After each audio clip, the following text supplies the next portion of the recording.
Tudo bem, meus caros? Eu vou aqui então apresentar. Eu sou o Emiliano, né? Estou aqui junto com a Janaína. A Janaína depois ela vai explicar mais a respeito da arte e cultura da dinastia Qajar. E aqui eu vou trazer para vocês vou dar uma visão, um contexto mais histórico-político de como o Irã, já no século XVIII, XIX, vai encontrar uma série de mudanças, de desafios também para o estabelecimento do seu império, que começa a apresentar sinais já de declínio e de ameaças nas suas fronteiras. Né? Então, a dinastia Qajar ela apresenta esse aspecto, o aspecto de declínio que já estava vindo desde da queda da dinastia Safávida, no início do século XVIII. E aí você teve líderes como o notório Nader Shah, dos Afsháridas, dos afegãos, instalando uma dinastia própria que vai durar muito pouco, mas o fato é que ele chega a estender o território, o Império Persa, quase que no auge da época dos Safávidas. Depois haverá líderes afegãos do Hani, que vai estabelecer uma dinastia. Depois haverá outros que vão ser da dinastia Sand, né, do norte, que vão se estabelecer até como capital Shiraz, né? E eventualmente chegamos aí então à ascensão de uma dinastia Qajar, já com o Muhammad ah, Qajar aí retratado, o Aga Muhammad Khan Qajar. E ele foi o fundador, ele vem da tribo também no norte do Cáucaso, até o próprio título dele, H, já denota aí as raízes túrquicas desse fundador da dinastia Qajar.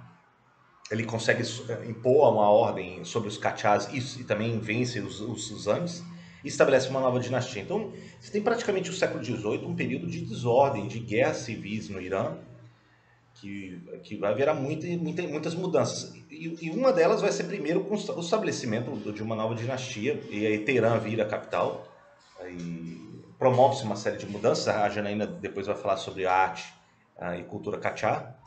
Mas o que vai marcar o início vai ser a própria figura de Muhammad Khan Qajar, aí retratado. Né? Eu vou trazer aqui um mapa. Aqui são os mapas que eu acho que é interessante a gente observar, porque no mapa a gente observa, por exemplo, que ah, já havia conflitos com a região aqui da Geórgia, ao sul do Daguestão, na Geórgia, em torno do controle sobre o reino georgiano. O rei georgiano, em 1795, já tinha assinado um tratado de proteção com o czar russo. Então, na época de Mohammad Khan Qajar, quando ele ataca, isso vai causar um escândalo ali na corte russa de São Petersburgo. E aí eles começam então a aproximar cada vez mais da região do Cáucaso para reivindicar esse controle e soberania sobre o reino georgiano. E haverá embates que eventualmente vai resultar já no Tratado do Gulistan, de 1813. Eu acho que esse que é o primeiro grande tratado, tem até aqui mais detalhes, uma fronteira que vai de 1801 até 1813, você empurra todo o controle persa para o sul da Geórgia e também do Azerbaijão. Né? Então, as fronteiras iranianas da época, no início do século XIX, são empurradas muito para o sul, para o Cáucaso. Isso que eu acho interessante a gente observar. Não somente no Tratado do Gulistan, como também no Tratado de Turkmenchai, de 1828. Né? Isso é algo primeiro notório a se observar. E a gente observa também com o tempo, que aí já vai começar a vir no período do sucessor do Muhammad Qajar, que vai ser o Fatali. Inclusive ele vai promover muitas artes, os retratos da época, né? As vestimentas, uma estética que vai ser muito valorizada da época do Qajar. Que é o momento até inclusive da assinatura do Tratado de Turkmenchai com os russos, né? Os persas com os russos aí. E os primeiros territórios estão da fronteira que os persas Qajars na época, já de Fatali, começam a perder, é na região do Cáucaso. Já em meados do século XIX, haverá já uma série de tratados com os otomanos, aqui de Erzurum, que começa a pegar algumas fronteiras aqui com a região da Mesopotâmia. Né? A grosso modo, aí, mais ou menos ao longo aqui do Khuzistão ao Luristan, e do Kurdistão, com as fronteiras hoje do Irã e Iraque. Agora, também haverá uma outra a fronteira, que vai ser a fronteira com o Afeganistão. Porque embora o Fatah Ali Shah ele consegue organizar uma expedição para controlar líderes afegãos na região de Herat, por exemplo, os britânicos não ficam contentes com isso. Os britânicos estão aqui vindos da Índia Britânica, né? Eles retomam a região de Herat, inclusive, eventualmente, os britânicos eles bloqueiam aqui a região da saída do Golfo, né? Para forçar uma renegociação das fronteiras aqui em relação ao Afeganistão.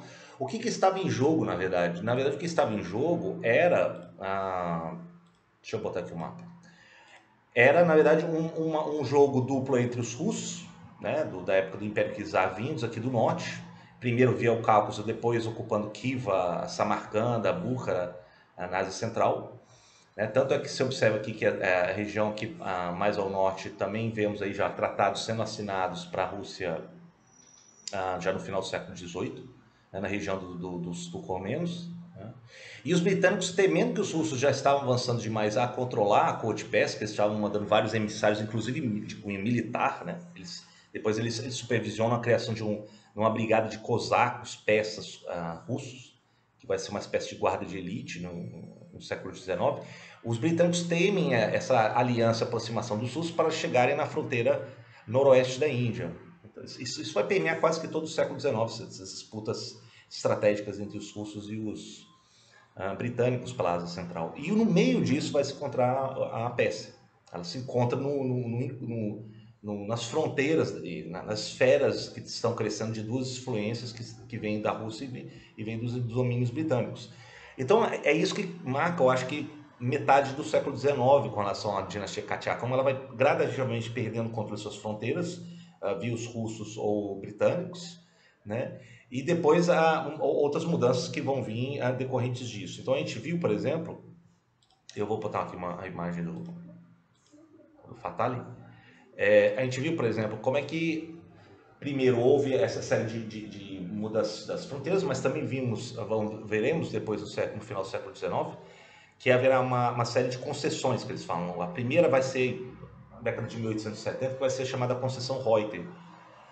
Foi assinado por um milionário judeu britânico, o barão Julius de Reuter, que hoje é fundador da agência Reuters, né? Para exploração de minerais, algumas riquezas, em torno de um empréstimo lá considerável de libras esterlinas para o Shah persa, que estava se endividando. Depois, com uma série de tempo, os russos, como eu falei, vão entrar com um apoio militar, treinamento de oficiais e cosacos, né?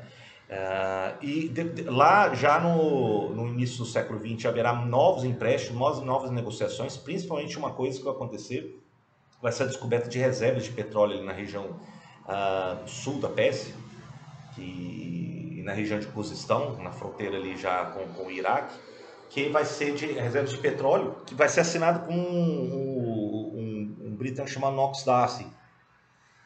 E aí haverá uma mudança até de paradigma de energia, de exploração energética para sustentar a Marinha Real Britânica, que era a maior do mundo no início ainda do século XX.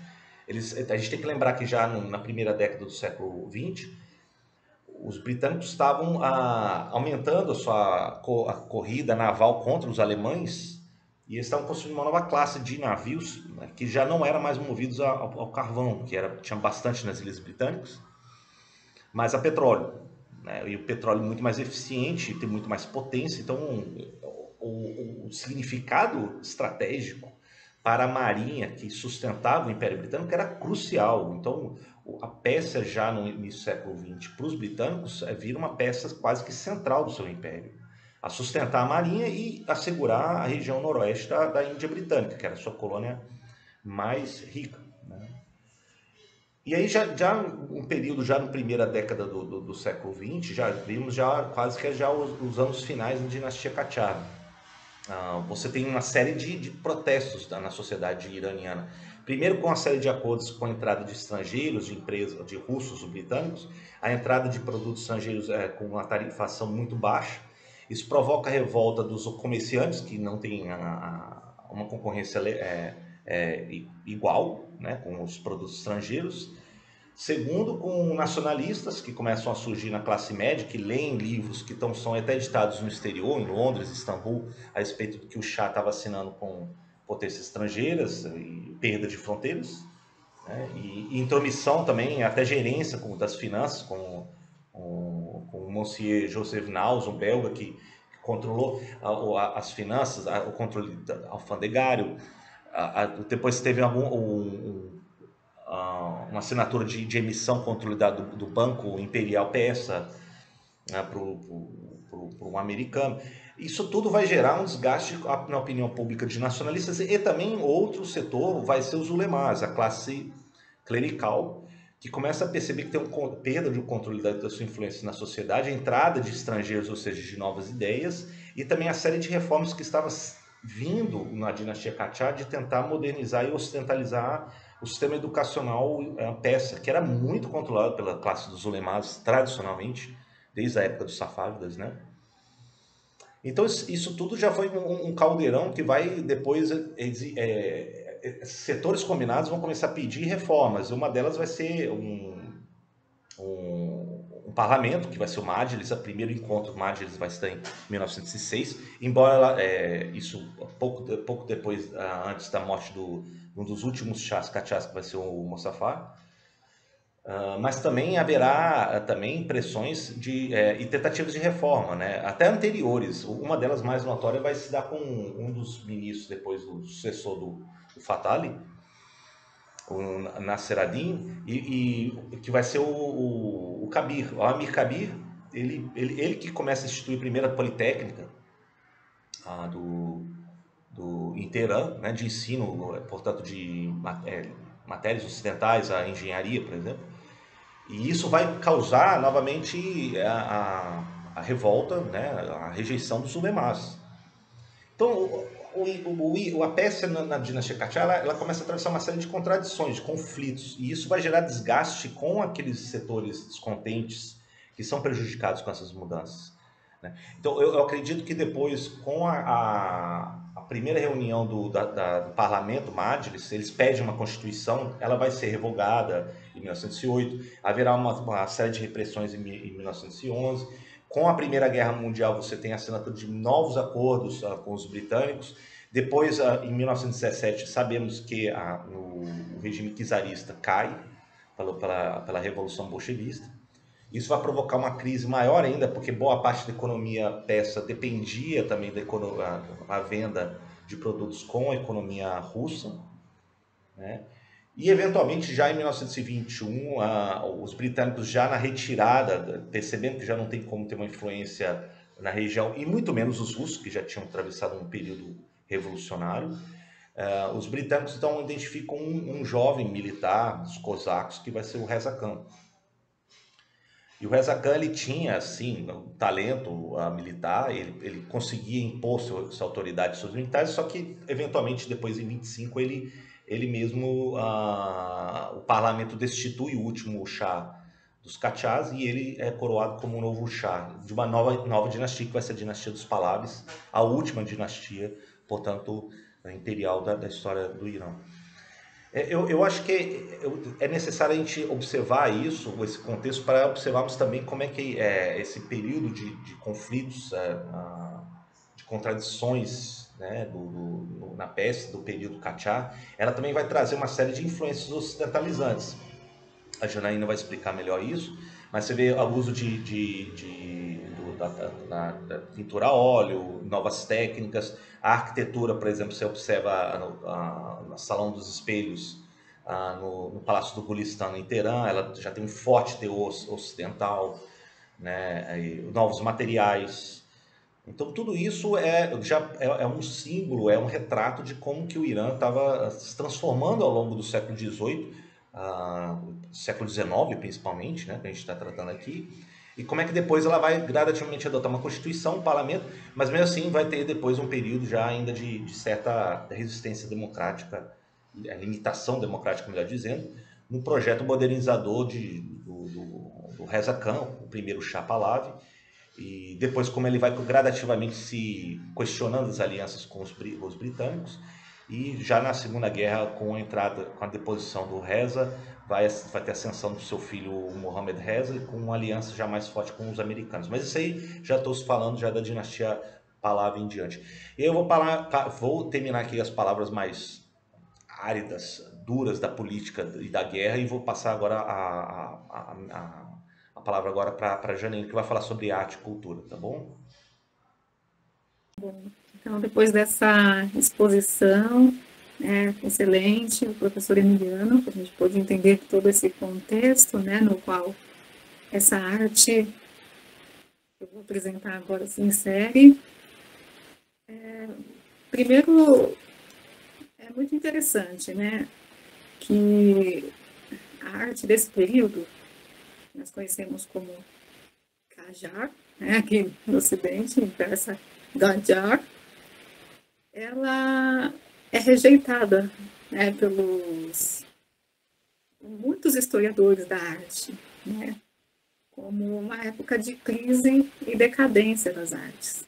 Né, ao contrário do que parece que a gente vai ver aqui, né, em termos de beleza, de esplendor, mas é curioso também que muitos livros sobre a arte islâmica não abordem esse período.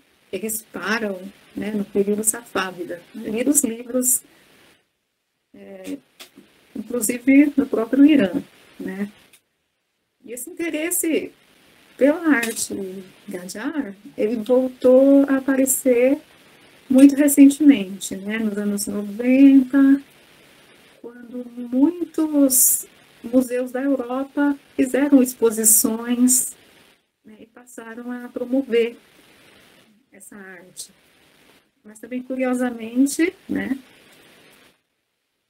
é uma arte que até hoje ela influencia a estética contemporânea das artes visuais no Irã. A gente percebe esses elementos, né? Eu vou mostrar as imagens. Vou compartilhar aqui a tela. Então, a gente está falando desse período lá no final do século XVIII, através todo o século XIX e começo do século XX, né? Ela atravessa 3 séculos, né? 100 e poucos anos. A gente está falando de viradas de séculos, né? Então, é impressionante a transição que essa arte representa, né? Em termos culturais. E ela vai, como a gente viu, né, na parte histórica, sofrer muita influência da arte europeia. Ela vai praticamente se moldar, né, a um estilo europeu que estava em moda na época, né. E a primeira coisa, né, que a gente pode notar em destaque são os retratos dos reis, né, que foram aí representados. Aqui a gente tem a figura.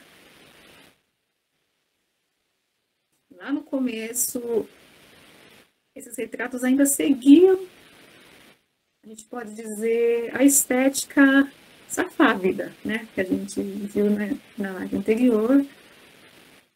Então, eram praticamente usavam as técnicas da miniatura persa, né, que a gente conhece, ainda estavam começando a receber algumas influências europeias. A gente percebe aos poucos nos objetos, né? E nessa perspectiva também, que vai diferenciada, nos trajes também, que vão se tornando cada vez mais ocidentalizados. Aqui a gente tem um retrato do Fatah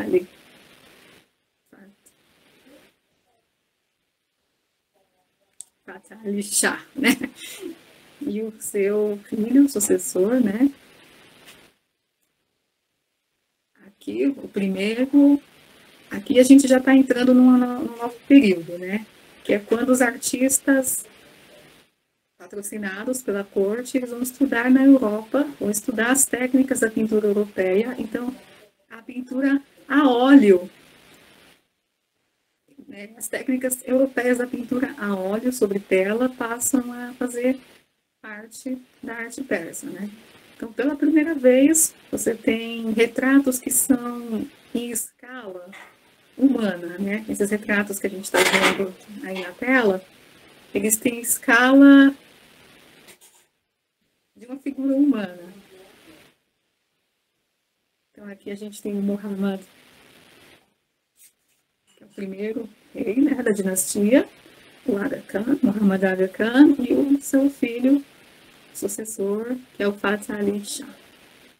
Que é uma das figuras mais esplendorosas que a gente vai notar aí dessa época, né? Tanto nos retratos, a gente também observa, né, como a figura ainda é muito idealizada, né, a figura humana. Os objetos, eles têm um certo realismo, a representação, a perspectiva ainda, a composição muito idealizada, mas as feições desses personagens, eles provavelmente eram muito próximas, né, do que realmente eram os retratos, né, dessas figuras. Aí aqui tem, na época do Fatih Ali Shah, criou-se esse estilo de composição, né, que imortalizou a figura dele, né, a gente pode dizer. Os retratos mais famosos, tem centenas de retratos deles, sempre seguindo, né, esse cânone. A gente vê a figura dele muito esbelta, né, coberto de joias, muitas joias, todo o esplendor, né, da coroa persa. Aqui também uma pintura muito famosa, que o próprio Fatih Ali Shah, ele nunca esteve na Europa, mas ele gostava de impressionar, né, seus aliados europeus, enviando de presente pinturas, retratos, né, dele mesmo. Eu acho muito impressionante esse retrato porque ele retoma a figura, a estética do épico, né, como se ele fosse um daqueles personagens do Shahnameh, né, que se coloca. E ele realmente está aí com seus 22 filhos, que não são todos, né, ainda. Pelo que eu pesquisei, teve ainda mais filhos, né, porque eles tinham muitas consortes, né. E eu acho belíssima também essa pintura. E ela é monumental, a escala dela. E aqui a gente já vai um pouquinho mais para frente no tempo, né? Na época do Nasruddin Shah, esse é o retrato famoso. Ele, né, ele é uma figura muito icônica, né? Então, até no cinema iraniano ele aparece muito. E aqui a gente tem, na época de Nasruddin Shah, é a época que a fotografia chega ao Irã, né? O reinado dele foi de 1848 a 1896, né? Já quase na virada do século, no século XIX para o século XX. E aí a pintura está rivalizando com a fotografia, né? Ao mesmo tempo, você tem grande incentivo das artes visuais tradicionais da pintura, e ao mesmo tempo também o próprio cinema, acho que um pouco depois, né? Já 2 dinastias à frente vai entrar também no Irã. E aqui a gente vê a evolução do mesmo monarca representado em 3 estilos distintos, né? 3 técnicas distintas. A primeira imagem, uma litogravura, aí no centro uma pintura a óleo, e aí à direita já uma fotografia, né? Em ótima qualidade, que sobreviveu. E aqui a gente pode ter uma ideia, né, do que é a escala dessas imagens, em tamanho. Isso é uma exposição que teve na França, acho que nos anos 90. Eu peguei do site, eu não me recordo agora o nome do museu. Mas ele teve curadoria de uma iraniana, né, que vive na França. E é um desafio a gente encontrar informações em português sobre a arte da Era Qajar. Eu não encontrei nada, né, fora notas muito breves, assim, né? Mesmo em inglês também é bem difícil a gente encontrar. E aí, nessa época, desse período que é mais marcante dentro das artes visuais, certamente é a pintura, né? Essa pintura que é absolutamente rica em detalhismo, né? E adorável também, né? Essa é uma das pinturas que está no Museu Victoria Albert, né? O autor é Ismail Jalair, representa as princesas, né, da corte, as crianças da corte, né? E aí a gente observa nos vestidos que já são muito mais ocidentalizados, né? A moda também vai se tornando muito europeizada. Depois para frente vocês vão ver umas imagens muito até engraçadas dos retratos das mulheres dessa época. Aqui também, dentro do estilo da pintura, a gente tem, como foi falado pelo Emiliano, a gente tem vários príncipes, tudo isso é patrocinado, né? Principalmente Farsad Ali Shah, ele incentivava muito, promovia muito os artistas que retratavam a família real, né? Aqui outro estilo de pintura também da época, que representa, esse é mais popular, né? Esse não é um estilo comissionado pelos reis, ele é um estilo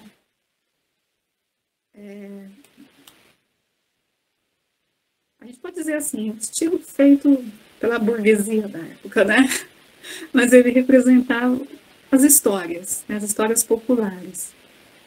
E estavam principalmente nas casas de chá, né? A gente chama Gaverronei, significa pinturas das casas de chá.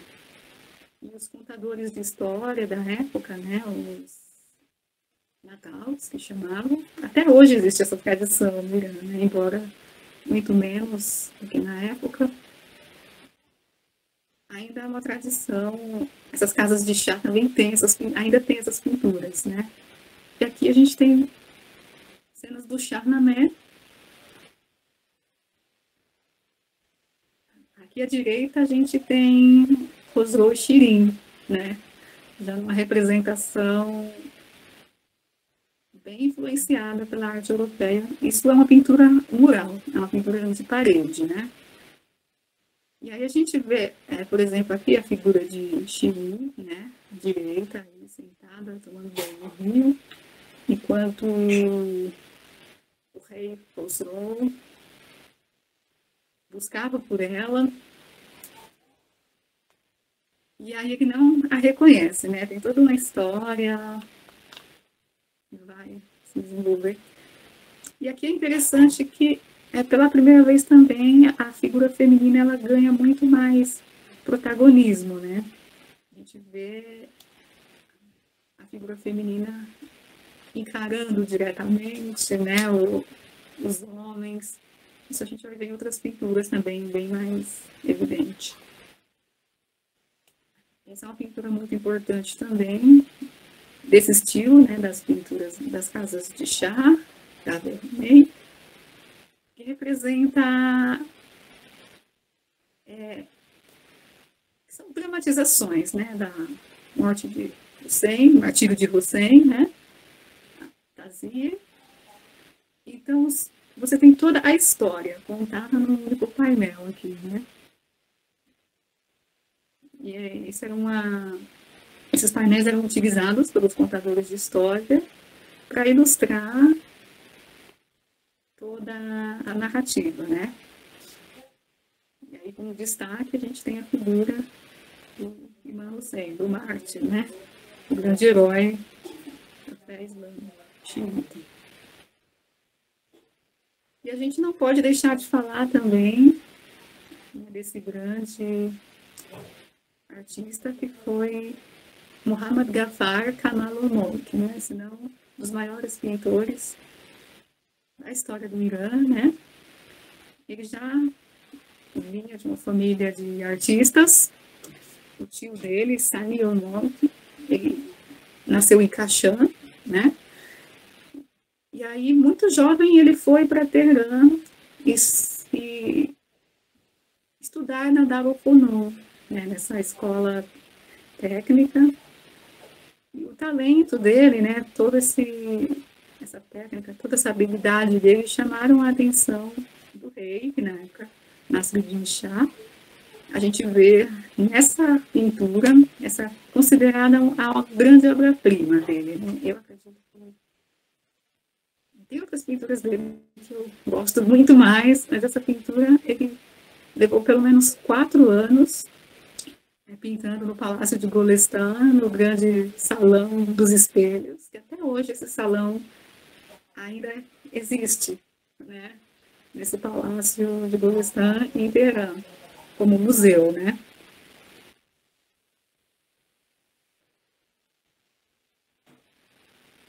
Aqui a gente tem outras pinturas do Kamalulmolk dentro do palácio, né? Ele sempre estava ali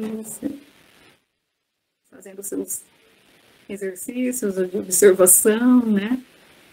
E Kamalulmolk, ele foi patrocinado pelo rei para estudar na França, né? Ele teve contato com outros pintores europeus, e aí a técnica dele chegou a esse nível de extrema perfeição, né?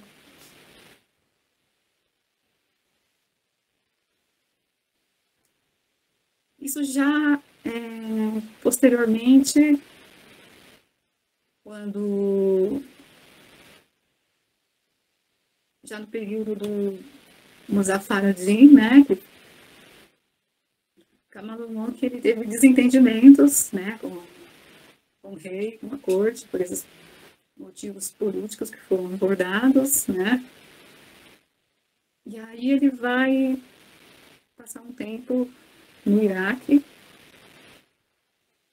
e lá no Iraque, eu acredito que ele está, essa época, onde ele faz algumas das pinturas mais belas, né, da vida dele, que aí ele passa a pintar pessoas comuns, né, as pessoas que ele vê, né, em Bagdá, em Karbala.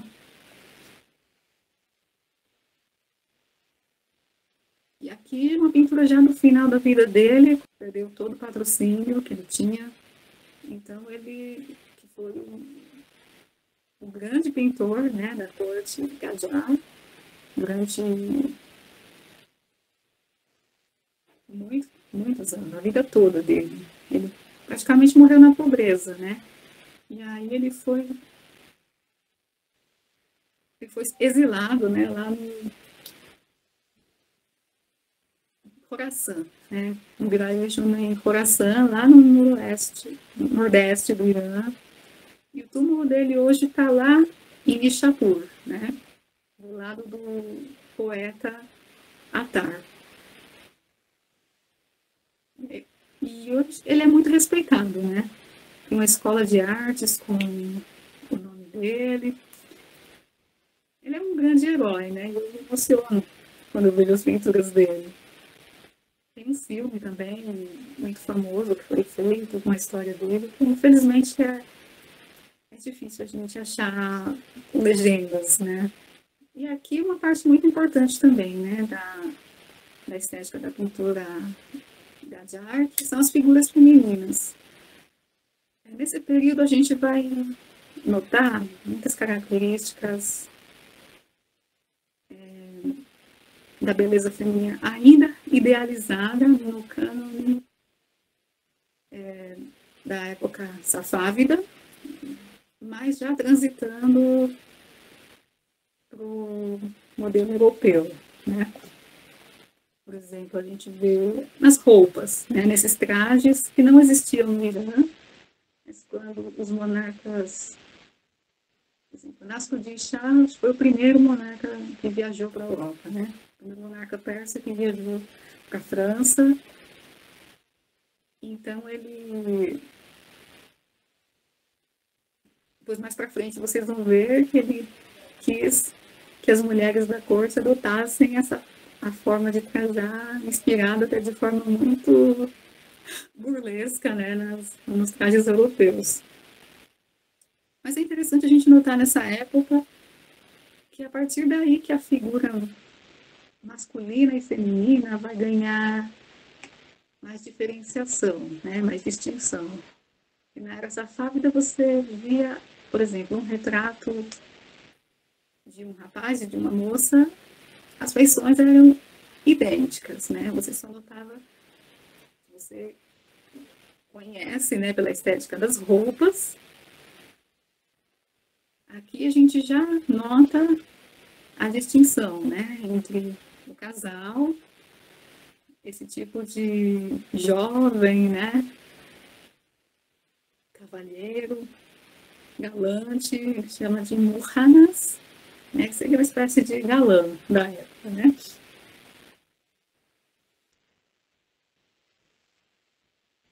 Tem uma outra imagem que eu pulo.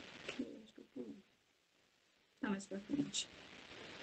Aqui a gente tem algumas damas, né, a gente pode dizer do harém, né, do chá.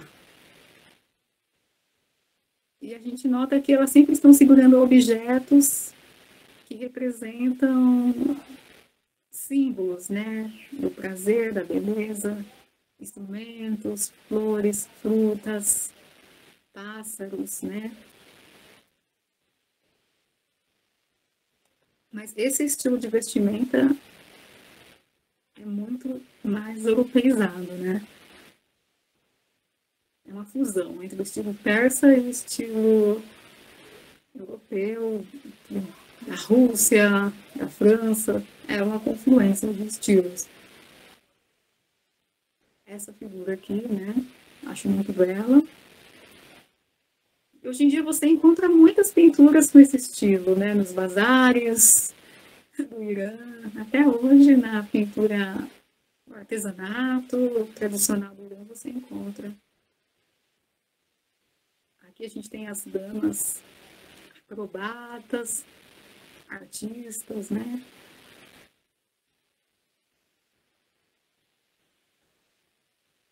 Essa pintura é muito, muito bela.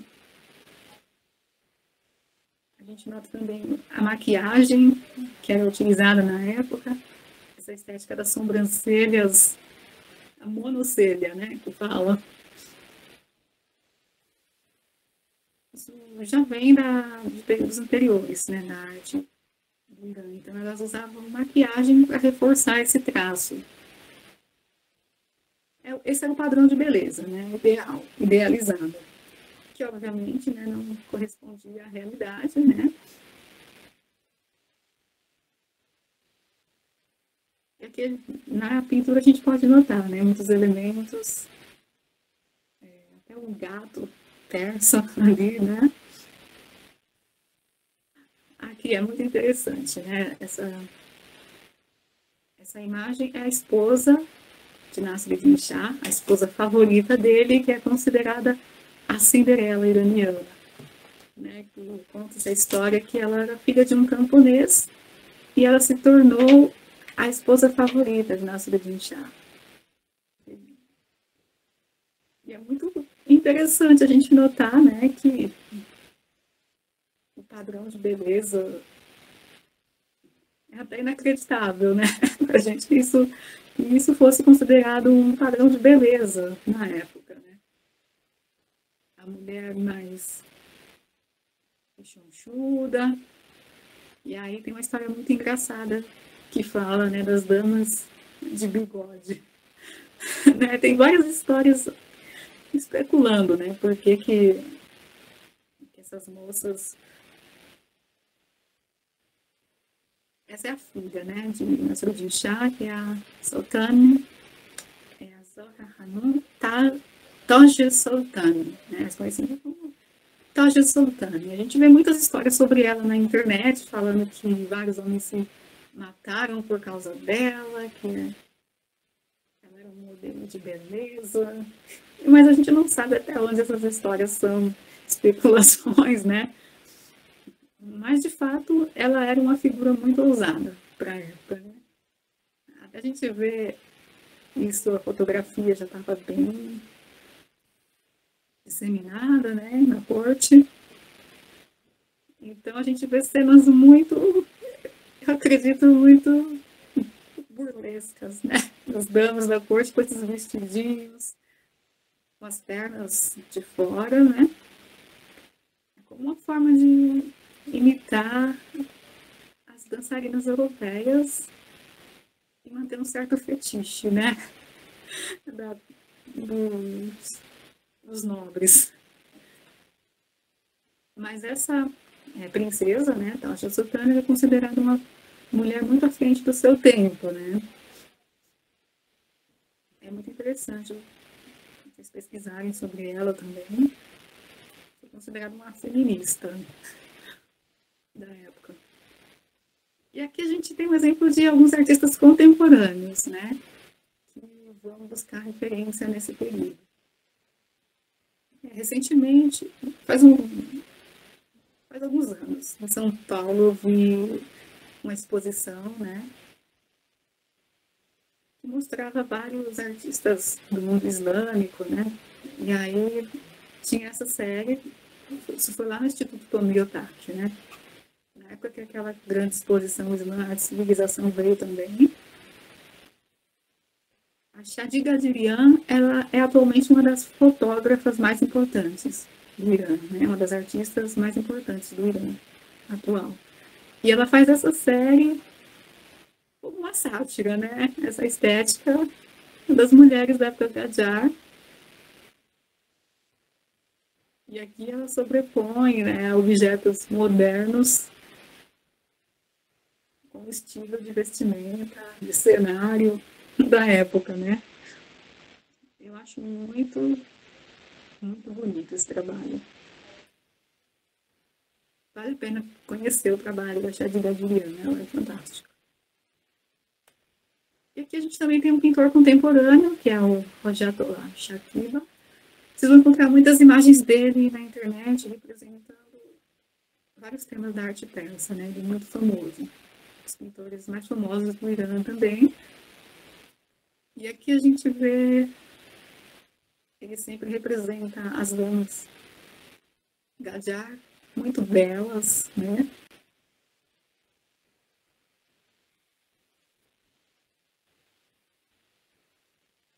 E aí, como a gente viu, a fotografia chega ao Irã, né? No final do século XIX, na época de Nasruddin Shah. E aqui a gente tem o próprio,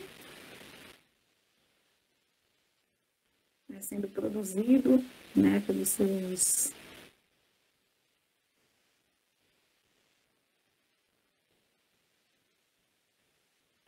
essa fotografia à esquerda, ela é, na verdade, o daguerreótipo, né? Que é aquela técnica que a pessoa ficava horas em exposição, parada, né? Acho que essa foi a primeira selfie da história do Irã, que é o retrato de um príncipe também, da corte Qajar. E à direita é uma fotografia do Nasruddin Shah com seu filho favorito na caçada, né? Aqui à esquerda, Nasruddin Shah com suas esposas, algumas das suas esposas, né? E à direita, eu acho essa foto fantástica, que é a Taja Sultani, com uma pose extremamente ousada, né? Com um empregado negro, né? Isso é muito raro, né? É curioso você ver que tinha pessoas de várias origens trabalhando como empregados da corte, né? Aqui são fotografias de pessoas comuns, né? Tinha vários fotógrafos que se tornaram famosos nessa época. Eu não busquei muitas referências, até para não estender muito, né? Mas muitos fotógrafos europeus também fotografaram o Irã nessa época. Antoine Severin foi um deles. E aqui a gente tem, por exemplo, uma aula de matemática. São crianças muito ricas, né? Da elite. E a direita, crianças do povo mesmo, né? Eu acho linda essa foto também. Aqui à esquerda, uma família zoroastriana. É o que estava na descrição do... São vários blogs que eu sigo, né, do e-mail. Eu vou colecionando as imagens. E à direita, os músicos. Então, esses são alguns exemplos de fotografias, né, dessa época. Aí aqui a gente tem também uma arte que foi muito resgatada nessa época, que foi o relevo, né? Aqui, mais o período do Fatah Shah, né? Aquelas cenas que representam as caçadas, as batalhas. Tem vários relevos em alguns lugares diferentes do Irã. Eu não pesquisei aqui. Aqui os azulejos. A arte do azulejo, ela recebe muita influência europeia, mas ao mesmo tempo ela não muda tanto, né? Da época safávida, que você vê nos palácios da era safávida, ainda se mantém. O que você tem talvez seja alguma mudança no padrão de cores. Isso também. E aí, para finalizar, eu trouxe algumas fotografias, né, da minha viagem, para a gente ver alguns exemplos da arquitetura. Esse é o Palácio de Golestan, né, que é o palácio onde viveram todos esses monarcas, né, que a gente viu aí durante a exposição. A maioria deles viveu, né? E até hoje em Teherã ele está como museu, né, como todas as salas estão conservadas, os móveis. E aqui o que a gente percebe de influência europeia nesse tipo de palácio, são essas torres, né? Esses torreões. Isso em períodos anteriores, né, da arquitetura persa ainda não existia, né? Essas torres com mais de 2 andares. Aqui ainda no Palácio do Golestan, a gente tem o trono Tahte Marmar, esse trono, né? O trono de mármore.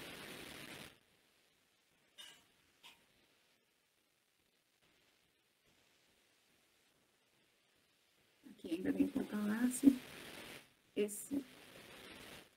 Esse símbolo, né, do leão com o sol, né, se tornou símbolo da realeza persa. Nessa época que ele se fortaleceu, né? Aqui em Shiraz é o Jardim Naranjestan, né? Naranjestan Gavan. Também é um exemplo de arquitetura dessa época, magnífico. A gente vê, é impressionante, né? A riqueza de detalhes, né? Tudo isso que vocês estão vendo brilhando aí são espelhos, são vidros incrustados.